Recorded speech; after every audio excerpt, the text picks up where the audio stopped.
मित्रांनो नमस्कार. सध्या एक स्टेटस चर्चेचा विषय ठरलाय.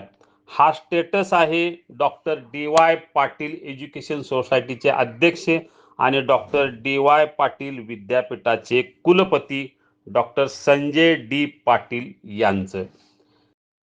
तब्बल 50 वर्षापूर्वीची त्यांची सायकल आणि आत्ताची मर्सिडीज कार दोन्ही दिमाखात त्यांच्या नव्या बंगल्यात समोर उभे आहेत.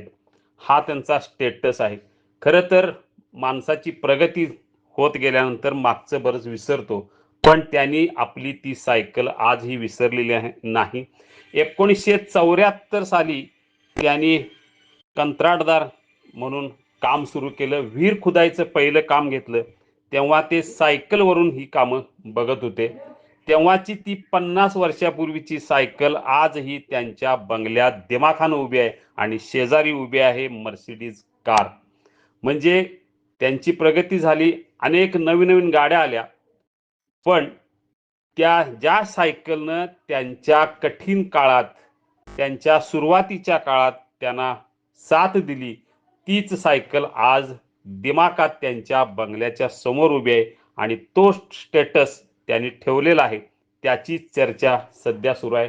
डॉक्टर संजय डी पाटील यांचं एकूण जे कर्तृत्व आहे गेल्या 50 वर्षात, विद्यापीठाची जी प्रगती आहे, त्यांच्या विद्यापीठ असू दे, हॉस्पिटल असू दे, सयाजी हॉटेल असू दे किंवा तळसंदे येथील एकूण शैक्षणिक संकुल, या सगळ्या माध्यमातून त्यांची प्रगती झाली. या प्रगतीचा मूळ सुरुवात झाली एका सायकलवरून आणि त्याच सायकलची आठवण त्यांनी आजही ठेवलेली आहे. म्हणून तर एका बाजूला सायकल आणि दुसऱ्या बाजूला आजची मर्सिडीज कार, दोन्हीही दिमाखात त्यांच्या बंगल्यात उभे आहेत. यालाच म्हणतात जुन्यांना अजिबात विसरू नये. जुनं ते सोनं, पण ज्या सायकलनं किंवा ज्या वस्तूंनी, ज्या व्यक्तींनी आपल्याला अडचणीच्या काळात, सुरुवातीच्या काळात मदत केली, त्यांना विसरू नये. हाच संदेश एक प्रकारे डॉक्टर संजय डी पाटील यांनी आपल्या या स्टेटसद्वारे दिलेला आहे. धन्यवाद.